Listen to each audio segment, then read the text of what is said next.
Assalamualaikum warahmatullahi wabarakatuh.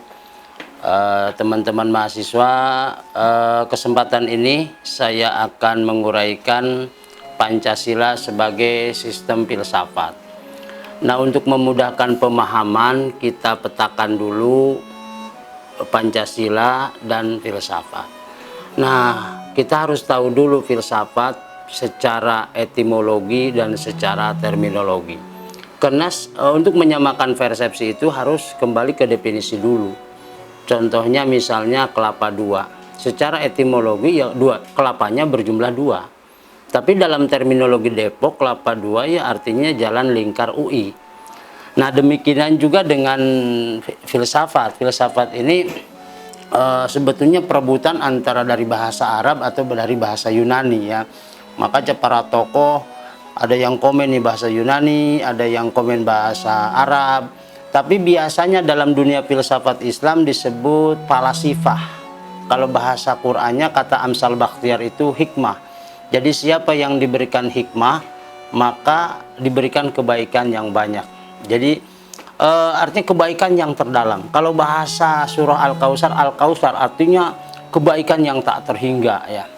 Jadi kemudian dalam Harun Nasution, biasa yang buku-buku Harun Nasution tentang filsafat adalah berfilsafat itu berpikir secara mendalam. Jadi bukan cuma sekedar dia puas melihat yang ada. Maka dalam filsafat itu ada istilah wujud nyata dan ada wujud potensial. Misalnya budi, wujud nyatanya terukur berapa meter tingginya, beratnya berapa kilo, itu wujud nyata. Tapi wujud potensialnya, artinya aset intangible yang ada di dalam dirinya itu tak terhingga ya. Jadi karena orang filsafat selain melihat wujud nyata juga wujud yang tidak nyata.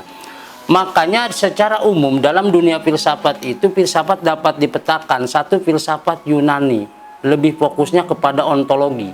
Ontologi itu berbicara hakikat yang ada. Misalnya baju dan celana itu secara eksistensinya berbeda ya, buat di atas dan buat di bawah, tapi esensinya sama-sama terbuat dari benang. Jadi baju kumpulan benang, celana juga kumpulan benang. Termasuk meja ini sama-sama terbuat dari kayu misalnya dengan kursi, tapi eksistensinya berbeda. Jadi filsafat Yunani lebih ke ontologi. Maka dia berpikir hakikat manusia itu apa, hakikat segala macam. Kemudian yang kedua filsafat modern. Filsafat modern itu lebih kepada epistemologi. Jadi lebih fokus berpikir bagaimana cara mendapatkan. Contoh itu yang biasa dipakai dalam dunia skripsi. Dalam dunia skripsi itu yang dipertanyakan rumusan masalah. Jadi yang ditanyakan itu cara mendapatkannya. Kalau A kemudian hasilnya B, itu hasil. Tapi bagaimana cara menghasilkan B? Nah, itu namanya filsafat modern. Nah, dalam dunia filsafat Islam itu lebih kepada aksiologi. Artinya untuk apa? Misalnya kita HP merek ini yang dipertanyakan untuk apa? Jangan sampai misalnya aplikasinya banyak sementara kebutuhan sedikit, cuma miss call doang, kan tidak sesuai. Jadi untuk apa? Jadi makanya pertanyaan biasa untuk apa ya. Nah, itulah filsafat secara umum ya, secara umum. Nah, kemudian objek filsafat itu ada dua, satu namanya objek material, kedua objek formal. Dalam dunia misalnya sosial ini objek material. Nah, objek formalnya adalah sosiologi. Sosiologi itu kan ilmunya ya. Nah, materialnya adalah sosial. Maka sosiologi itu termasuk filsafat kemasyarakatan, psikologi, filsafat kejiwaan. Nah, kemudian antropologi itu kaitannya dengan filsafat manusia.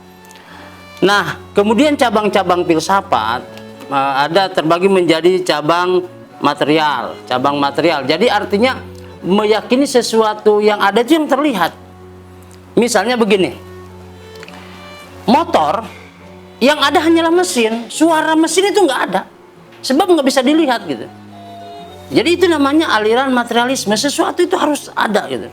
Dan aliran materialisme itu bisa sejalan dengan ini, sebetulnya ada namanya aliran positivisme. Ini kalau kajian skripsi masuknya ke kajian kuantitatif. Jadi semuanya harus terukur, ya. Maka kok dalam kuantitatif kita ada ukuran. Atau bahasa luasnya begini. Berat berapa kilo, panjang berapa meter. Ini namanya aliran positivisme, ya.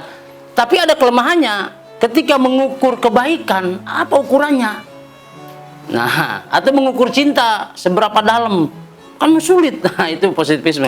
Nah, di sini yang biasa dipakai di silabus itu materialisme, artinya satu aliran bahwa yang ada itu yang kelihatan, yang tidak kelihatan tidak ada. Yang ada hanyalah mesin, suara mesin itu nggak ada. Kemudian idealisme. Aliran idealisme ini sebetulnya lebih ke filsafat Yunani. Ini pelopornya Plato. Bahwa kata Plato, hakikat yang ada adalah di alam ide. Di sini di ide. Jadi ini adalah hasil fotokopi. Jadi duluan gambar meja di otak tukang daripada meja. Itu aliran idealisme. Ya, makanya ini cocok ada nanti dikembangkan menjadi teori law of attraction.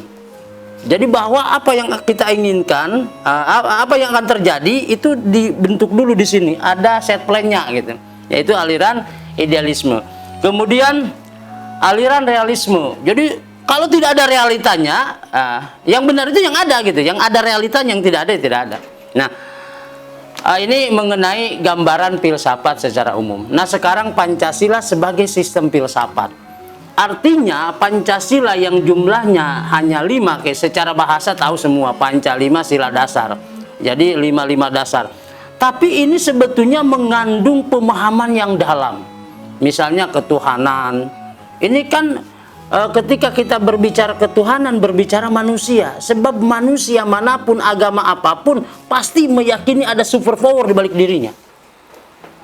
Nggak mungkin. Makanya ada dulu bagaimana meyakini hal yang gaib, meyakini Tuhan. Ada yang diwujudkan lewat patung, lewat macam-macam. Nah, jadi Indonesia atau Pancasila ini sebetulnya berusaha untuk menyesuaikan dengan fitrah manusia, dengan adanya ketuhanan gitu. Jadi makanya wajar kalau ketika kita belajar filsafat secara mendalam, maka akan ada korelasinya dengan Pancasila sebagai dasar negara Republik Indonesia ini, ya.